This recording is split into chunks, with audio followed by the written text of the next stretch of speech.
pour l'heure à 8h37, vous le savez, c'est l'heure de notre rendez-vous à la ferme. Nous prenons la direction de Boissey, en Haute-Loire, où vit Fanny Agostini. Bonjour Fanny.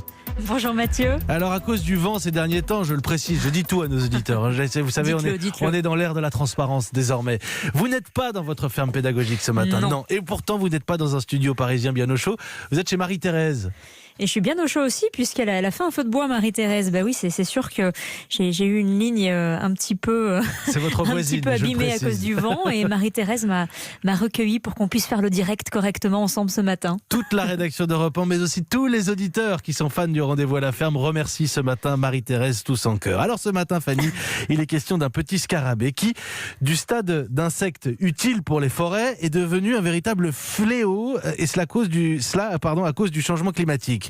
Oui, Mathieu, encore un exemple qui nous touche directement. Non pas que je me complaise dans l'idée de vous donner toutes les semaines des exemples, mais il est important d'illustrer ce changement climatique dont on parle tant et qui prend des formes très variées et qui fait évoluer surtout nos écosystèmes à vitesse grand V, ici et maintenant, sous nos latitudes. Ça se passe en France. Et ce matin, je voulais effectivement vous parler de ce petit scarabée que l'on appelle aussi le scolyte. Il mesure quelques millimètres seulement et à la base, c'est un ami des sapins. Il ne s'attaquait auparavant qu'aux arbres malades, les faisant mourir plus rapidement et permettant ainsi aux plus jeunes membres de la forêt de se développer à leur tour. Mais ça, c'était avant, Mathieu.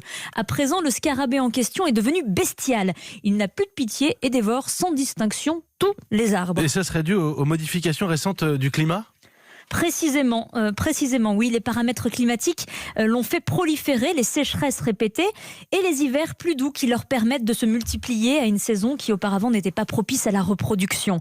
Alors maintenant, ils se déplacent en nuée, passent sous l'écorce des sapins et les tronçonnent de l'intérieur. On peut d'ailleurs, si vous êtes observateur, voir de la sciure rougeâtre qui s'écoule sur les troncs avant que la totalité de l'arbre sèche sur place. Ouais, qui sèche sur pied, je surveillerai cette sciure rougeâtre. Vous nous dites que les dégâts se voit même depuis les satellites. Ça passe pas du tout inaperçu, en tout cas en Amérique du Nord, sur des milliers de kilomètres, tout le long des Rocheuses, les fameuses Rocky Mountains. Les massifs forestiers sont complètement dépecés par les scolytes. Un pan entier du PIB au Canada est même en train de s'effondrer à cause de lui.